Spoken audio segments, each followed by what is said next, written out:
नमस्कार मित्रों, स्वागत है आपका अपने YouTube channel Rajasthan GK by SG sir में। मित्रों, आज हम अध्ययन करने जा रहे हैं वो है हमारा चैप्टर प्लेटो भाग 3 में। आज हम प्लेटो का तीसरा भाग अध्ययन करेंगे। 2 भाग हैं, 2 पार्ट हैं, मैंने हमारे YouTube चैनल में डाल दिए हैं और आप वहाँ पर जाकर जो है प्लेलिस्ट में प्लेटो के दोनों भाग देख सकते हैं। बहुत ही बढ़िया तरीका है और देखो आप एक बार पढ़ने के बाद सीधा सीधा आपको समझ में आएगा, बिल्कुल शॉर्टली सब चीज़ें हैं। आज हम पढ़ेंगे मित्रों प्लेटो की शिक्षा योजना। प्लेटो की शिक्षा योजना भाई देखो, राजनीति विज्ञान के यदि आप विद्यार्थी हो तो चाहे BA फर्स्ट ईयर है, सेकेंड ईयर है, फाइनल है, B.Ed है, MA है, इन सभी के लिए जो प्लेटो है लगभग कोर्स में हैं। तो प्लेटो की शिक्षा योजना के बारे में हम अध्ययन कर रहे हैं। तो क्या थी प्लेटो की शिक्षा योजना?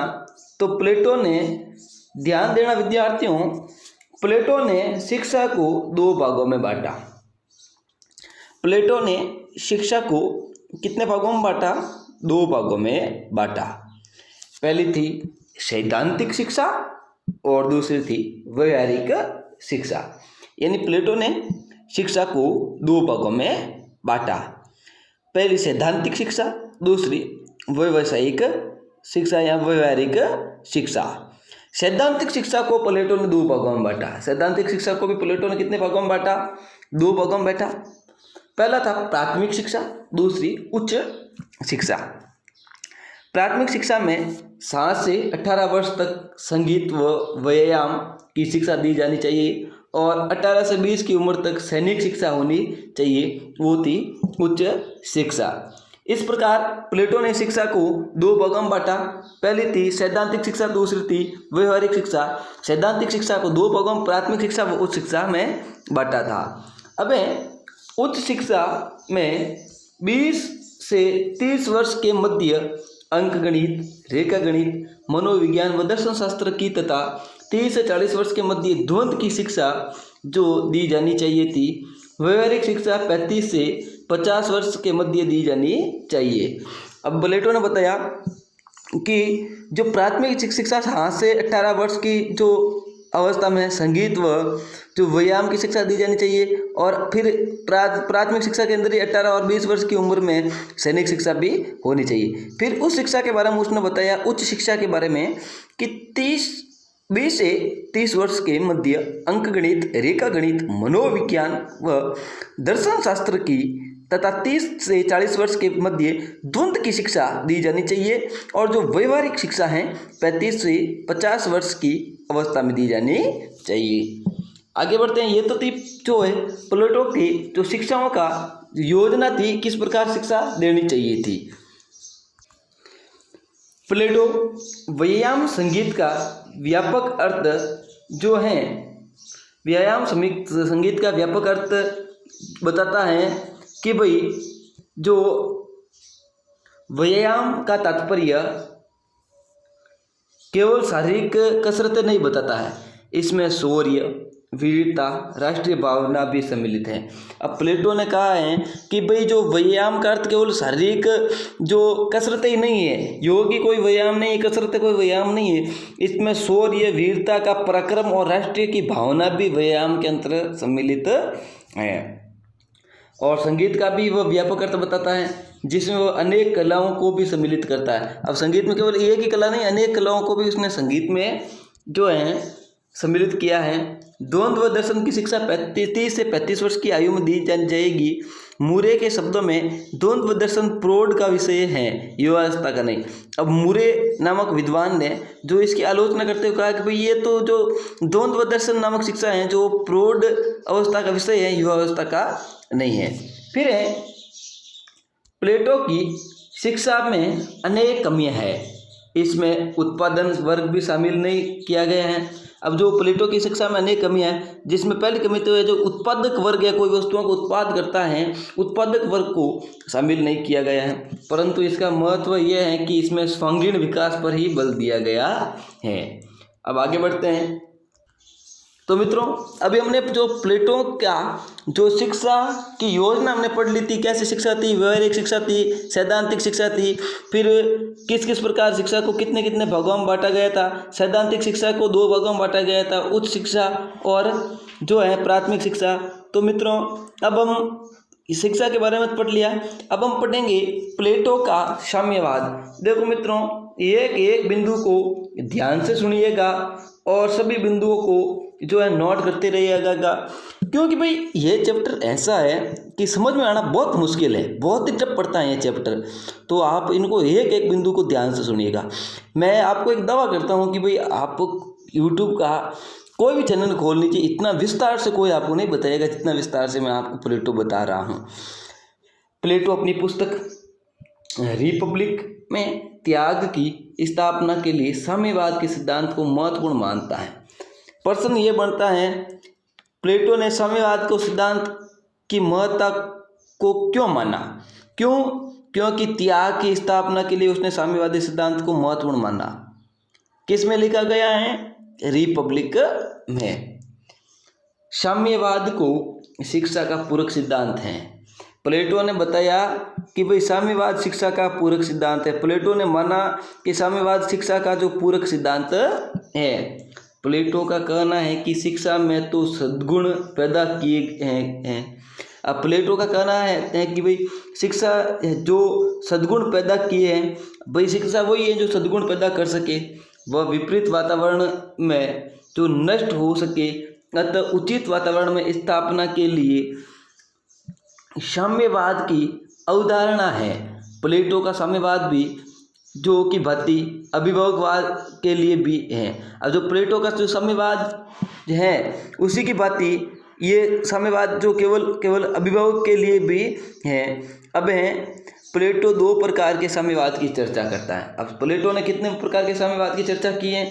मित्रों ध्यान रखना, प्लेटो ने 2 प्रकार के साम्यवाद की चर्चा की है। पहला संपत्ति विषयक साम्यवाद, दूसरा परिवार विषयक साम्यवाद। संपत्ति विषयक साम्यवाद की व्याख्या करते हुए प्लेटो लिखता है कि अभिभावक वर्ग के पास कोई निजी संपत्ति नहीं होगी, वह सरकारी निवास स्थानों में निवास, सामान्य भोजनालय में भोजन करेंगे। यानी संपत्ति विषयक साम्यवाद में जो प्लेटो ने कहा है कि किसी भी अभिभावक वर्ग के पास किसी प्रकार की स्वयं की निजी संपत्ति नहीं होगी, वो सरकारी निवास स्थानों पर निवास करेंगे और सामान्य भोजनालय में जो है भोजन करेंगे। इस प्रकार की उनकी जो साम्यवाद के अंदर संपत्ति विषयक साम्यवाद की व्याख्या की है।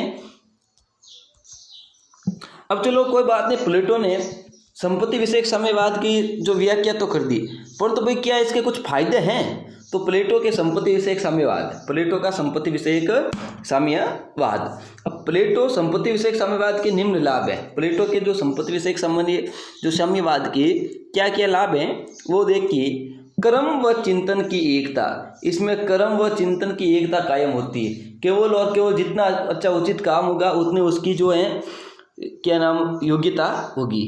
समान में असमानता उत्पन्न नहीं होगी। अब जब सभी व्यक्तियों को जो है सरकारी निवास स्थान दिया जाएगा, एक सामान्य भोजनालय में भोजन करने के लिए कहा जाएगा, तो उसमें ना तो समान में असमानता उत्पन्न कभी नहीं होगी।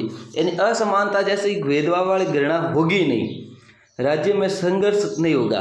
जब राज्य में सभी व्यक्तियों को बराबर का दर्जा होगा, कोई अमीर कोई गरीब नहीं होगा, तो कभी संघर्ष नहीं होगा और शिक्षा का आधार योग्यता ही बना रहेगा। और शिक्षा का आधार जैसे जिसकी योग्यता होगी वो ऐसा काम करेगा और उसको ऐसी सुविधाएं मिल जाएगी। अभिभावक वर्ग समाज में आदर्श का कार्य करेगा, और जो अभिभावक वर्ग होगा वो समाज में किसका कार्य करेगा? आदर्श का। प्लेटो परिवार विषयक साम्यवाद की चर्चा करते हुए कहता है कि अभिभावक स्थायी वैवाहिक संबंध बनाएंगे। अभिभावक क्या क्या करेंगे कि विषयक साम्यवाद के अंदर अब कहता है प्लेटो कि अभिभावक हैं वो स्थायी वैवाहिक संबंध बनाएंगे और लेकिन अस्थायी वैवाहिक संबंध रखते हैं। अब संबंध तो स्थायी वैवाहिक बनेंगे परंतु संबंध कैसे रखेंगे? अस्थायी। अभिभावक वर्ग के सभी बच्चे सामूहिक रूप से सभी बच्चे जो हैं सामूहिक रूप से सभी बच्चे ही कहलाएंगे, न तो माता पिता अपने बच्चों को और न ही बच्चे अपने माता पिता को पहचान पाएंगे। यानी अभिभावक वर्ग के अंदर जितने भी बच्चे होंगे, जो सभी बच्चे सामूहिक रूप से बच्चे ही कहलाएंगे। न तो बच्चे माता पिता को पहचान पाएंगे, ना माता पिता बच्चों को पहचान पाएंगे। इस प्रकार की उन्होंने व्यवस्था की है राज्य के अंदर।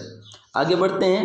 देखो, बहुत ही आपको लग रहा होगा कि भाई ऐसा क्या है, तो बहुत हार्ड पड़ता है। 2-3 बार आप चैनल को देखना, वीडियो को देखना, आपको आसानी से समझ में आ जाएगा। अब प्लेटो का परिवार विषयक साम्यवाद के संबंध में तर्क क्या देता है, यानी क्या तर्क देता है प्लेटो परिवार विषयक साम्यवाद में। तो व्यक्ति को पर्याप्त समय मिलेगा।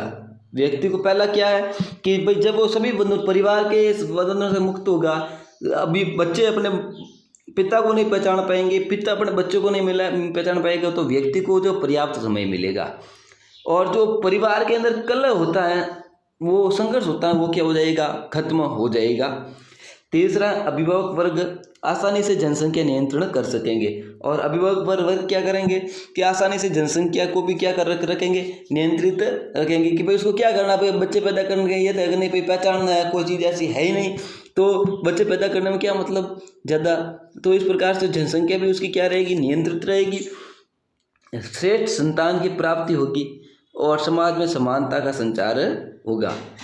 प्लेटो की संपत्ति संबंधी व परिवार विषयक विचारों की आलोचना उसका शिष्य अरस्तु भी करता है।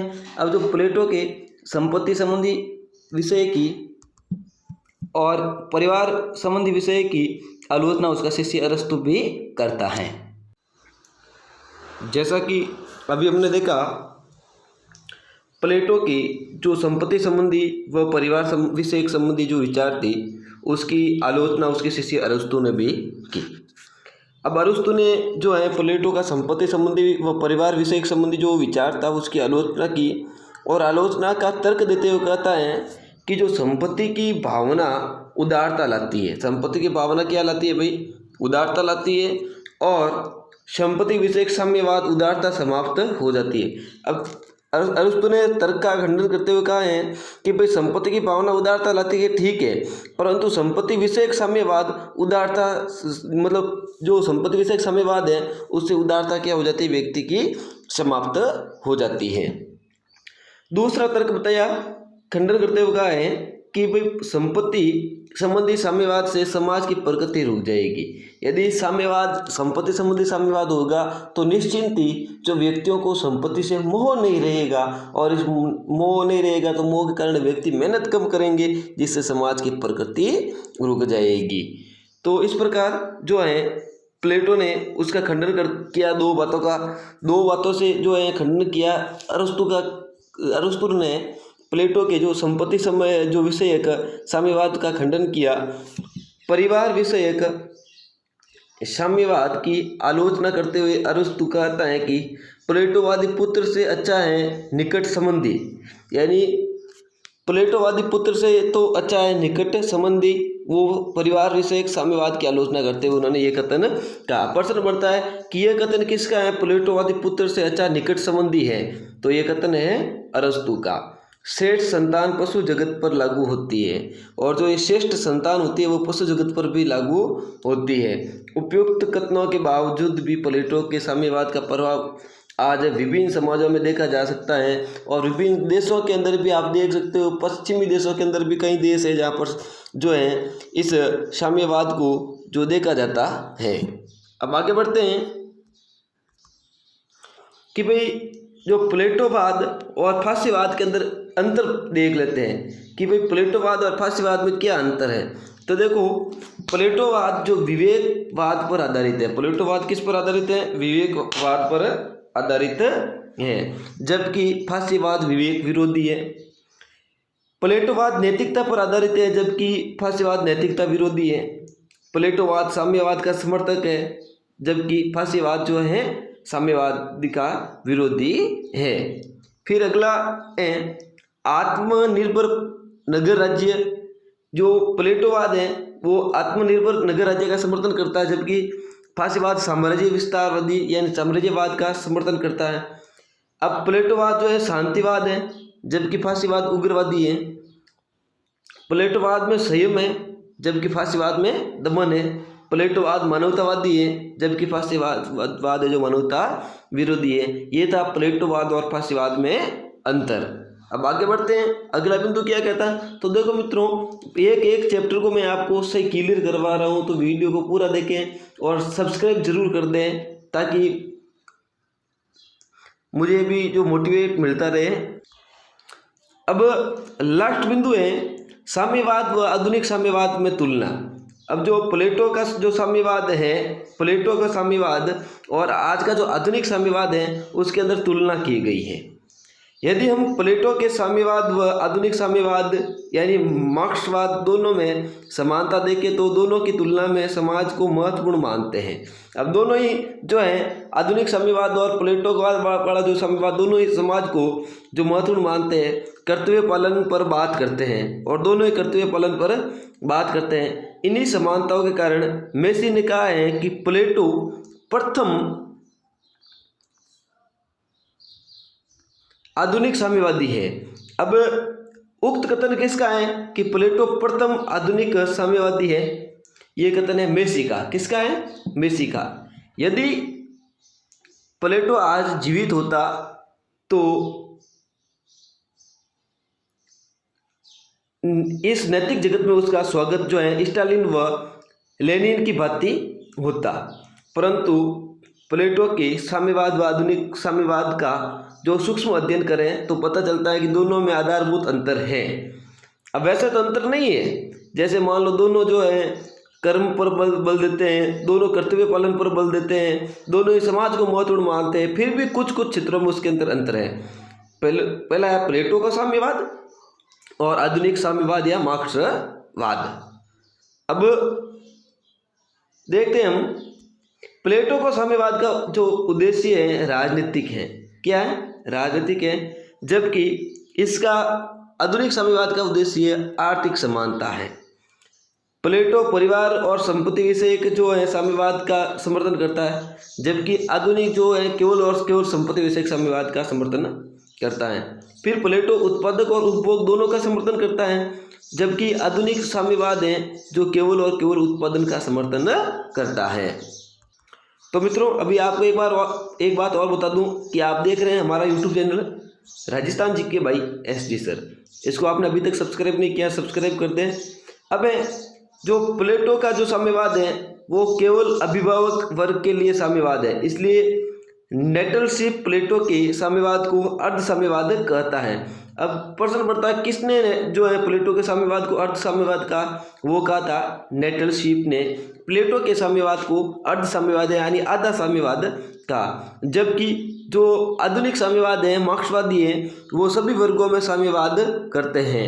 अब है वर्ग सहयोग पर बल देना, प्लेटोवाद है या प्लेटो का साम्यवाद है वर्ग सहयोग पर बल देता है, जबकि आधुनिक साम्यवाद वर्ग संघर्ष पर बल देता है। प्लेटो का साम्यवाद शक्ति व दार्शनिक पर बल देता है, जबकि ये आधुनिक साम्यवाद शक्ति प्लस श्रमिक और राज्य की ओर अपना झुकाव रखता है, राज्य को अपना अधिक समर्थन देता है। फिर है वर्ग राज्य को बनाए रखने की मांग करता है प्लेटो का साम्यवाद, जबकि ये जो आधुनिक साम्यवाद है इसको समाप्त करने की मांग करता है। किसको? वर्ग राज्य को जो है समाप्त करने की मांग करता है। प्लेटो का साम्यवाद नगर राज्य की बात करता है अर्थात सीमित है। तो प्लेटो का साम्यवाद नगर और राज्य की तो बात करता है, परंतु ये क्या है? सीमित है। जबकि आधुनिक साम्यवाद जो है नगर राज्य की बात करता है, परंतु ये वैश्विक है, सीमित नहीं है। प्लेटो का जो है साम्यवाद अव्यवहारिक है, जबकि आधुनिक साम्यवाद व्यवहारिक है। इस प्रकार प्लेटो के साम्यवाद व आधुनिक साम्यवाद में सीमित अंतर आधारभूत है। और जो इस प्रकार हमने देखा कि जो प्लेटो का जो साम्यवाद है आधुनिक साम्यवाद है, इस दोनों तो सीमित है परंतु इसमें अंतर आधारभूत है। तो मित्रों, अब आज हमारा चैप्टर जो समाप्त हो गया है प्लेटो चैप्टर समाप्त हो गया है। अब हम कल लेकर आएंगे आपके सामने अरस्तु पाश्चात्य राजनीतिक विचारक। तो वीडियो कैसा लगा कमेंट बॉक्स में ज़रूर बताएं, क्या क्या गलती रही है, क्या चीज़ आपको अच्छी लगी है। तो बढ़िया बढ़िया कमेंट करना नहीं भूलें, लाइक करना नहीं भूलें और वीडियो को आगे से आगे शेयर करते रहें ताकि हर वीडियो की जो हर व्यक्ति के पास पहुंच सके। और हाँ, बेल आइकन दबाना बिल्कुल नहीं भूलें ताकि हर नई नोटिफिकेशन वीडियो की आपको मिल सके। तो तो धन्यवाद वीडियो देखने के लिए। आगे से आगे शेयर करते रहे, अपना सपोर्ट प्रेम बनाए रखें।